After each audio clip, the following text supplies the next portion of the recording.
Good morning. It's Friday, April 1st, 2016. I'm Candace Ware. We have the latest on the storm damage, but first, let's talk about the weather with meteorologist Riley. Hell, Riley, yesterday, it was pretty scary. Yesterday was pretty bad. We saw a good bit of severe weather push through the Delta yesterday and the day before. Now, luckily, there was no tornado warnings out yesterday, so that was good for us. But there was that fairly large, strong, violent tornado that pushed through Columbus yesterday. But for us here in the Delta, we are going to stay fairly cloudy. Another fairly warm day across the area. Not setting any records. I'm just going to stay right near average. And we possibly could bring in a few scattered showers by later this afternoon into this evening, but no severe weather expected. That is good news.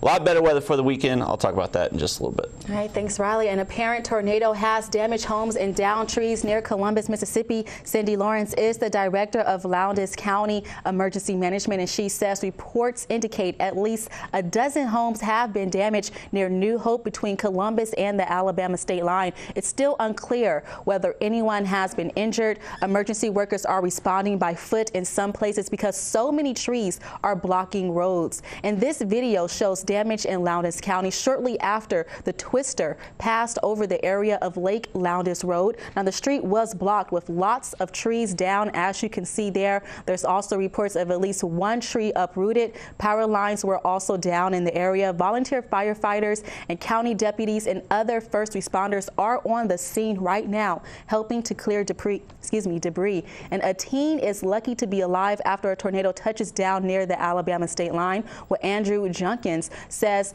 when the sirens rang out, he got in his truck to find shelter. Well, the 16-year-old's truck ended up in a ditch. He was trapped, and the next thing he heard was a loud boom.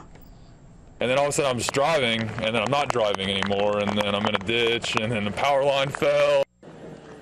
EMA crews arrived and Andrew was pulled out of the truck with no injuries. Authorities say a teen driver in Mississippi has lost his life amid the severe weather outbreak in the south. Of 18-year-old William McMahon apparently lost control of his SUV Thursday, sliding off a rain-slick highway and right into a ditch. Well, authorities say the vehicle rolled over and landed upside down in Indian Creek. McMahon was reported pinned inside the vehicle. And heavy rain in the Mississippi Delta causes widespread flooding and prompts some evacuations. Forecaster Latrice Maxey says 3 to 5 inches of rain fell. The heaviest rain was along the U.S. Highway 82 corridor between Washington and Montgomery counties. Now, Sunflower County Emergency Manager Ben Grant, he says about 24 homes in Moorhead were evacuated. Mayor George Holland says he went into the flooded house and was standing in 10 inches of water. A severe storm brings heavy rainfall throughout the Mississippi Delta. Well, as Woodrow Wilkins reports, the town of Moorhead is experiencing severe flooding.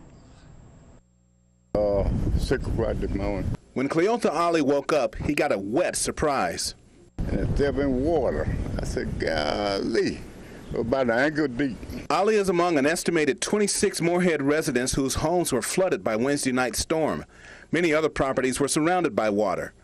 Ollie resides on Martin Luther King between Roy and Ingram Streets and is a short distance from Inwood.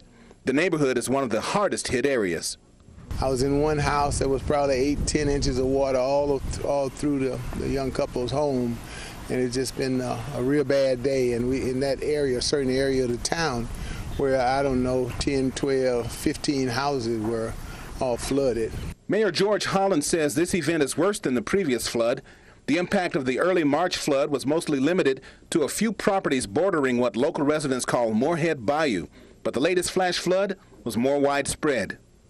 Our people, our guys, our city workers are doing a fantastic job, and they're doing the best that they can to stay on top of this. But when a disaster hit like this, there's nothing we can do but just try to sandbag or whatever your needs are. We try to help. In Moorhead, Woodrow Wilkins, WXVT, Delta News.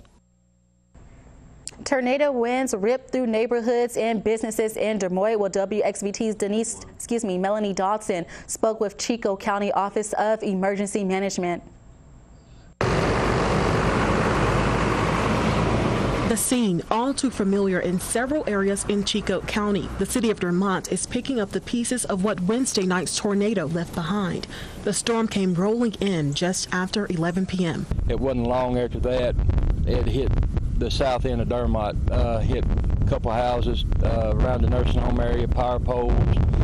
A lot of trees and houses were damaged, and as you see behind us, it didn't stop only in Dermot. It went on out in the county to area farmers. What was once a farm shop located along Highway 35 now looks like a landfill of discarded equipment.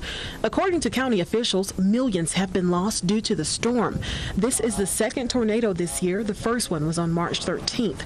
Emergency management is not sure if they can handle a third one. I've been with FEMA for the last 3 days on the flood issues we had, and now since they was here, we went ahead and took care of this tornado damage also. For the road ahead, multiple agencies are working together to restore the lives of those affected. Regardless of the storm's magnitude, Arkansas plans to rebuild and come back much stronger. Arkansas always brings back building and stronger.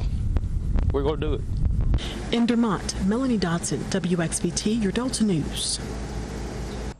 Severe thunderstorms leave some Mississippi residents in the dark now. According to Entergy Mississippi, more than 4,000 customers do not have power this morning. 1,700 people are in the dark in Hinds County, 800 people in Madison County, and at least 29 people are still in need of service in LaFleur County. Now, Entergy says crews cannot restore power to structures with damaged electrical equipment.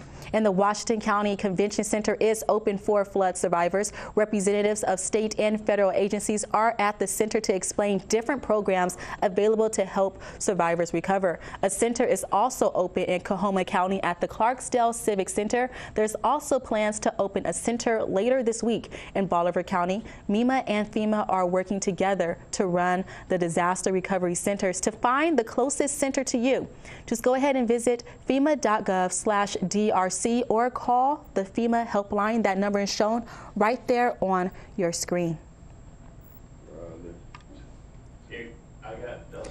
And let's go ahead and take a look at this morning's Delta Chat question. So do you plan on playing an April Fool's joke on someone today? Why or why not? I say yes. I'm going to actually try to attempt to play a joke on Riley. I don't know how well he's going to take it this morning.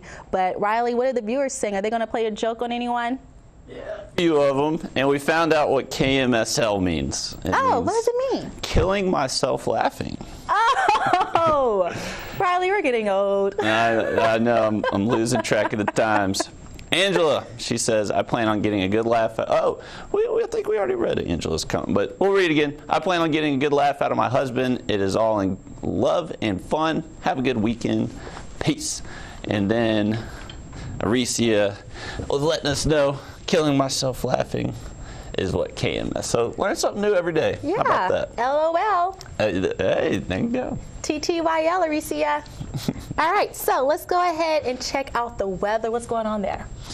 Yep, I wanted to, it was so good I had to bring Samson back twice for us. For the dog walk forecast, it just puts a smile on your face. See, I'm just grinning from ear to ear. Yeah. And it actually, just like Samson. just like Samson. Good old bulldog. And then we're getting that light north wind this morning, and get those walks in early because we do have the possibility of a few showers by later this afternoon. No severe weather expected. Could just see a few patches of isolated showers. A lot better weather for the weekend, though. I'll have that weekend forecast right after the break. All right, thanks, Riley. And stay with us because Trop Casino is in the WXVT studio. We'll be right back.